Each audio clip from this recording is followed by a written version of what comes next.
Gestur adalah bentuk perilaku nonverbal pada gerakan tangan, bahu, jari-jari, ekspresi wajah untuk menyampaikan pesan kepada seseorang.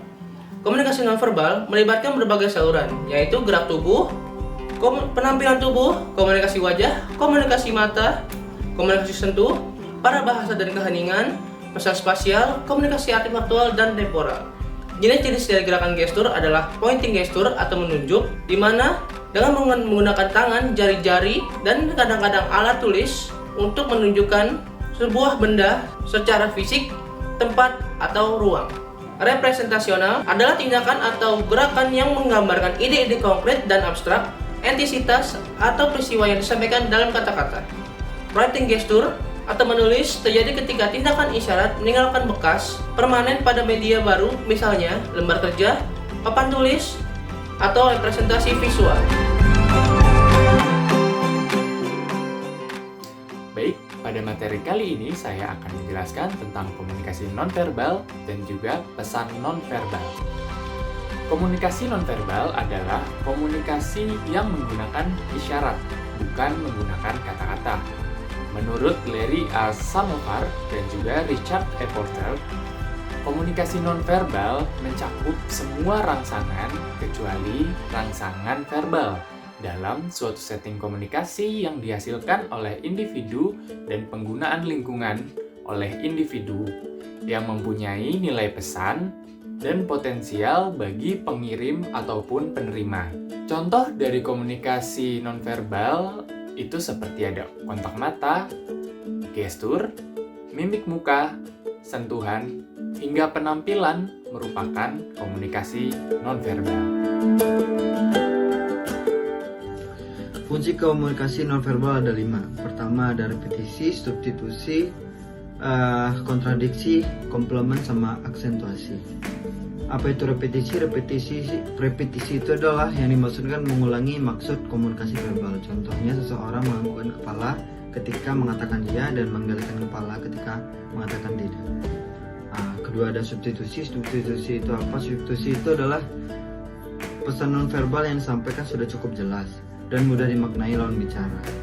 Misalnya tanpa mengucapkan sepatah kata pun, seseorang bisa menganggukkan kepala untuk menunjukkan tanda setuju atau menunjukkan tanda iya. Begitu sebaliknya, menggelengkan kepala tanpa mengucapkan sekata pun sudah mengetahui artinya tidak setuju. Ketiga ada kontradiksi, bisa berfungsi sebagai humor atau sindiran. Sebagai contoh, seseorang memuji prestasi orang lain sambil mengolok-olok. Misalnya ketika seseorang memuji prestasi kawannya dengan mencibirkan bibirnya, hebat, kau memang hebat. Perlu ada komplement. Komplement itu berbeda dengan substitusi. Karena fungsi komunikasi nonverbal ini bertujuan untuk melengkapi dan memperkaya pesan verbal dan bukan menggantikannya. Misalnya, air muka seseorang menunjukkan tingkat penderitaan yang tidak terungkap dengan kata-kata.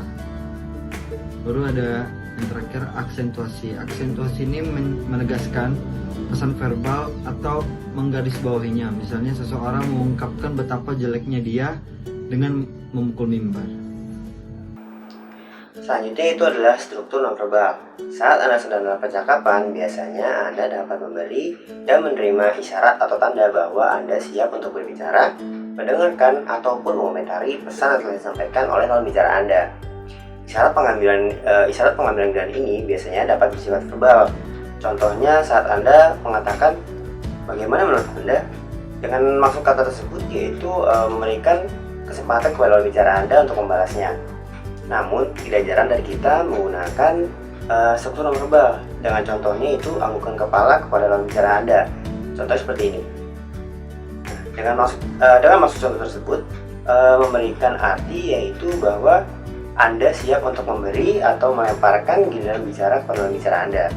Nah, jadi begitu penjelasan dari struktur nonverbal.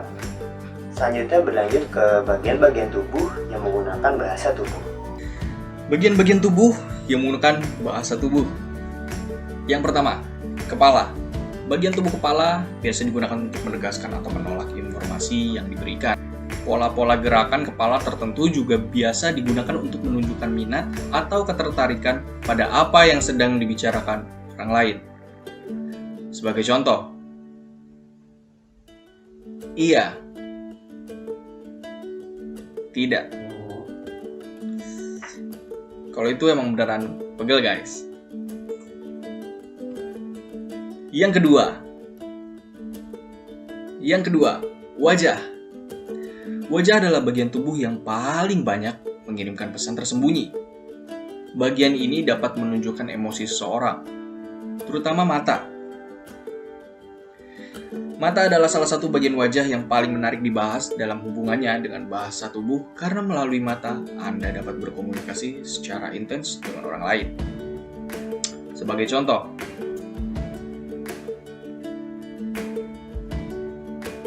mengantuk, mata genit, dan lain sebagainya. Yang ketiga, pundak. Bagian tubuh ini biasa digunakan untuk menunjukkan ketidaktertarikan seorang pada pembicaraan rekannya.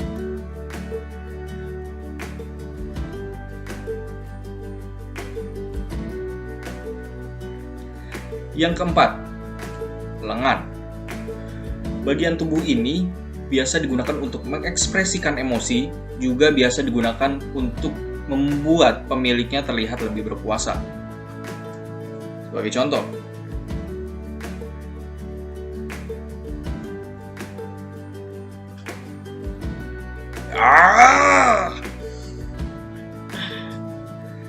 Yang kelima, tangan. Bagian tubuh ini sering digunakan dengan berbagai tujuan, yaitu untuk mengekspresikan emosi, untuk menunjukkan persahabatan seperti berjabat tangan, dan untuk menunjukkan ketidaksenangan menyentuh bagian tertentu dari tubuh sendiri. Sebagai contoh, oke, call me, metal, gua tonjok lu. Nah, itu bagian dari emosi ya guys. Yang keenam, kaki. Arah kaki penting untuk menilai sikap seorang terhadap mitra bicaranya. Mengarahkan kaki kepada mitra bicara menunjukkan minat pada apa yang sedang dibicarakannya. Posisi kaki juga dapat menunjukkan kekuasaan dari orang yang memilikinya. Sebagai contoh, jika kita berbicara dengan orang lain di depan kita, maka baiknya kaki kita diarahkan ke depan. Tapi apabila kakinya mengangkat seperti ini, sangat-sangat tidak sopan guys. Ya, jadi itu dia penjelasan tentang gestur ya teman-teman. Bagaimana? Materinya mudah dipahami bukan? Baiklah, jika ada pertanyaan langsung saja ditanyakan di kolom komentar ya. Sampai jumpa and see you in next video guys.